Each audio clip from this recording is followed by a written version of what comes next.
Good day, fellow investors. The P ratio, many say now it doesn't matter at all in this environment, but I'm telling you that if you are not careful with price-earnings ratios, you can get killed out there. Because price to earnings, PE, price is what you pay, earnings is what you get over time as an investor, and there are many comments on a daily basis that P ratios don't matter because it is worth to pay more for good companies where low P ratio companies means have issues and high P ratio means that quality businesses or growth. And I completely agree with that, but I disagree with the predominant mantra that the P ratio doesn't matter at all when it comes to investing. That's extremely dangerous. And I can also understand why they say it doesn't matter. Nvidia P ratio 80, the stock just keeps going up, and congratulations to all of those that made money there. But I want to discuss the P ratio cycle, which is something that you must know. Let's start. P ratio is now 28.51, high on a historical basis, but if I look at the S&P 500, is up 85% in the past 5 years. The mean historical is 16. In 2019, the P ratio was 21. Now it is 28, and despite it being higher than average, stocks are up, and this is then okay with the thesis that price-earnings ratios don't matter because everything is a high-quality business and those deserve the premium. But if I look at the top S&P 500 stocks, yes, those are all great businesses. What do we have there? GE, Exxon, Pfizer, Citigroup, Cisco, AIG, Intel. Oh, sorry, this is from 2000. I took the wrong list. Who's there now after 25 years?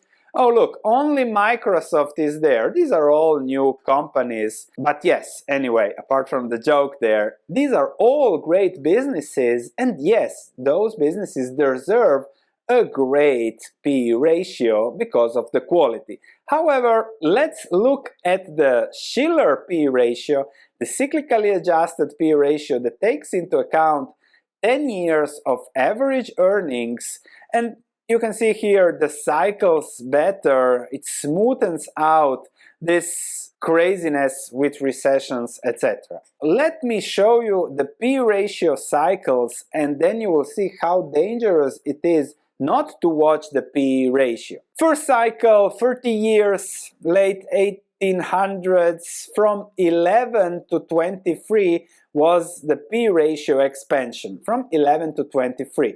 Then it went from 23 to 5 in the first 20 years of the last century. Then in the 1920s, the roaring 1920s, it went from 5 to 30, huge expansion. Then we have 20 years of contraction from 30 to 10. Then we have again expansion, 25 years from 10 to 23, contraction, a period of 27 years from 24 to 7, expansion up to 2000 from 7 to 44, then 9 years of contraction. And just to discuss here, what does this valuation contraction mean? From 44 to 13, what's that? 66% valuation contraction leads to this over 9 years. The S&P 500 being down 53% in 9 years. That is the P ratio cycle and the importance of it. And now we are in a bull P ratio cycle when we went from 14 to the current 35 of the Shiller cyclically adjusted P ratio. Another example of what valuation contraction means: from 1965 to 1982, the stock market real returns were a crash of 61% over, what is that, 17 years adjusting for inflation. And this is something, no matter how brave you are, DCA, stocks always go up, you just invest over the long term, you don't have the balls of steel to just keep investing and then waiting for another 20 years to pick this up.